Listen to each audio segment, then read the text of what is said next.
In terms of what Hamas did on October the 7th, do you accept that was an act of terrorism? It's an interesting question because it's not really. It is. It's a very straightforward question. Because you're the person who would have called Nelson Mandela a terrorist while he was still in jail, and one person's terrorist is another person's freedom fighter. I wouldn't have For me called to him answer that. the question, yes, you would have.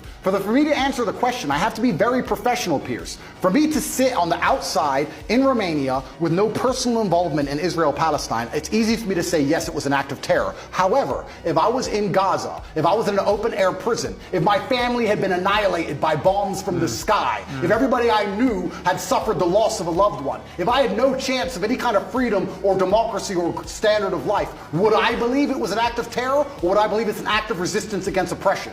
You have to be very careful how you answer these questions. So what do you think?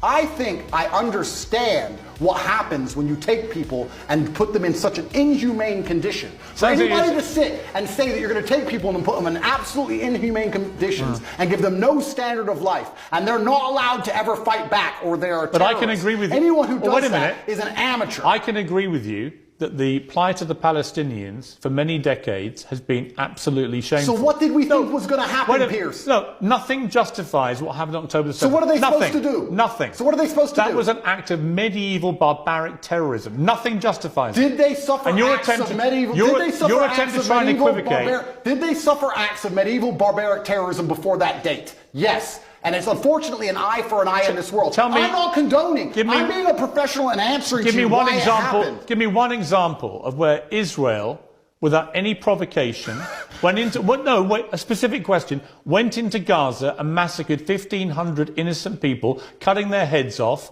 taping and boasting about what they'd done back to their families in Israel, kidnapping Holocaust survivors, they wouldn't, of course, have done that in their case, kidnapping old grandmothers and bringing them back to Israel, kidnapping babies, kidnapping children. When has Israel actually gone in and done something of the scale of October the 7th? There's literally endless examples of that. Give me one. In 2014, they were bombing civilians. Give me, you know what? Piers, let me tell you something. I'm not talking about what they would categorize as retaliation for rocket strikes, and there's an arguable point. As there is, for example, I'm vehemently against the expansion of the settlements on the West Bank.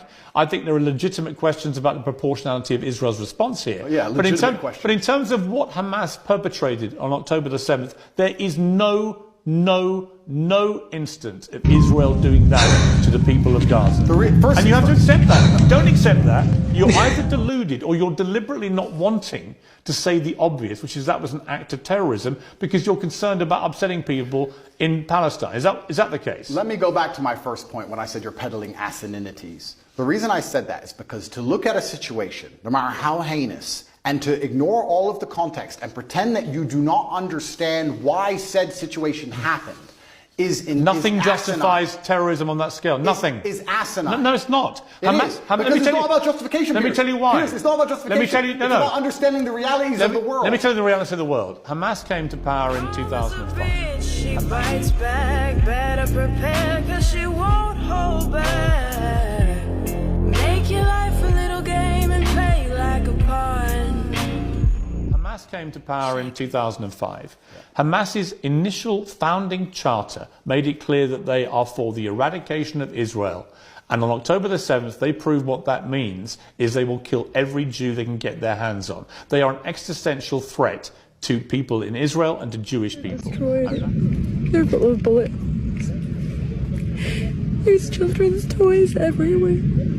But I'm inside a home that was burned.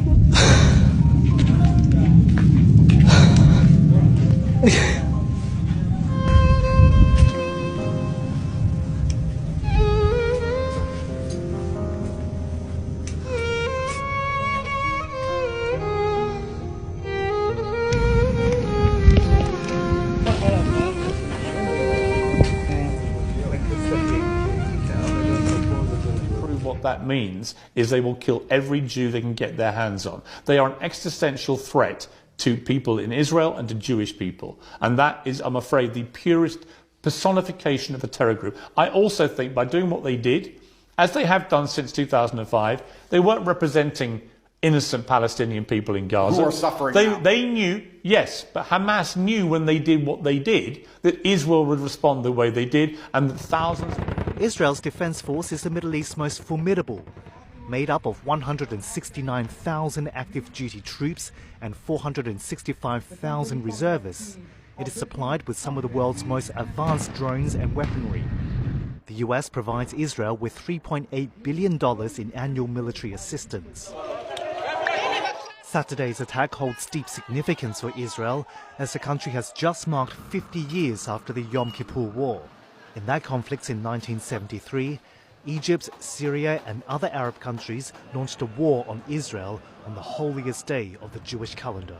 And thousands of innocent Palestinians would get killed. They knew that, and they still did it. So my question for you is, why can't you, which is my position on this, is very straightforward.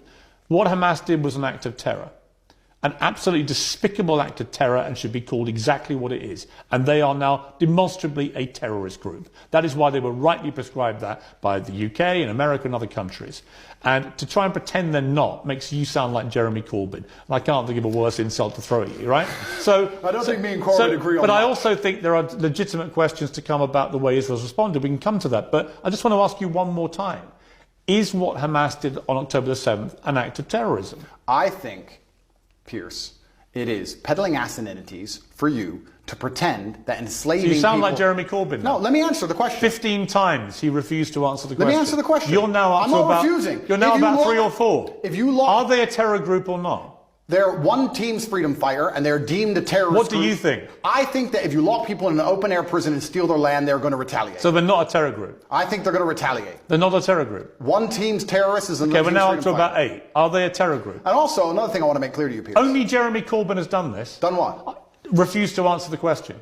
I think that what they are doing is seemingly deemed an act of terror by the people that the terror... Don't use weaselly words. They're not weaselly. Of course the Israelis think they're a terror group, and of course the Palestinians think they're freedom fighters. It's stupid that you're asking the question. Most of the civilized world thinks they're a terror group who committed an act of terrorism. It's not difficult. What they did was an act of terrorism. And I think that if Israel continues to conduct acts of terrorism on the Palestinian people, they're going to do nothing but strengthen the reaction. Well, that's a different conversation I'm about to have with you about Israel's response. But before I get there, one more time, is Hamas a terror group who committed an act of terrorism?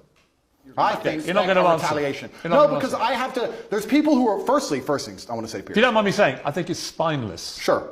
I do. That's fine. You sound like Jeremy Corbyn. Well, that is an insult. Did you see my interview with him? No. Right. 15 times last week, I asked him the same question. 15 times he prevaricated and wouldn't answer. Eventually, when someone does that enough times, you know what they really think. Okay. You don't think they're a terror group. Well, let me answer. You don't think they're a terror group. No, what I think is this. On certain Because I'd be really curious what you think an act of terror is if it's not massacring 1,500 innocent people, it's not including Holocaust survivors, kidnapping babies, decapitating people, cutting their limbs off, raping women. Yeah, talk about missing limbs. We're going to talk about that when we talk about what Israel has done. But when we get there, it'll be in the context of you not admitting that was an act of terror. Well, let me answer the question for the final time.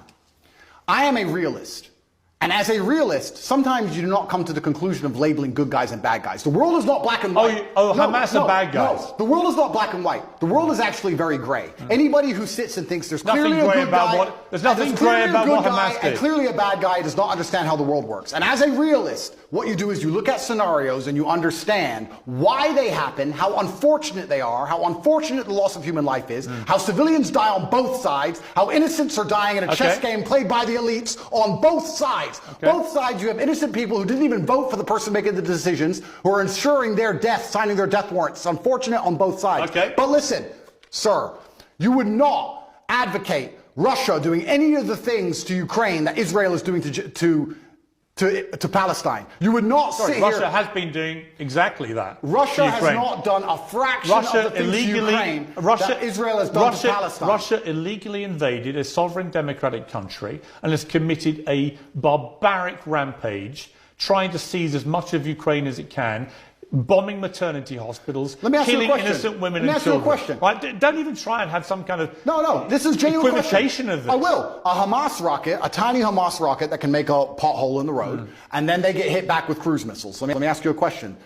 Ukraine sent a drone and it hit the Kremlin. A drone attack. It did nothing. It damaged some shingles. If Russia decided to then respond with a missile attack on a hospital and annihilate 800 people, it has been. Do you think that would be allowed? Exactly what it has been. Would you advocate for that? Have you seen? Would you support that Have reaction? you seen the state of Mariupol, which they leveled to the ground? The Ukrainians did level it. Correct. No, the Russians. 2014. The Russians leveled Mariupol. And my question to you is, would you advocate those reactions? Let me ask you another question, Piers. This is a genuine question. Let me ask you a question, because I want to understand your point of view. It's actually my interview of you. Yeah, but you tried to understand mine. I just want to understand your point of view. If I believed, or if Israel believed, that one of the people in your house was a terrorist and decided to destroy your entire house and kill your entire family, would you sit and say, well, maybe there was a terrorist inside, I accept that? Checkmate.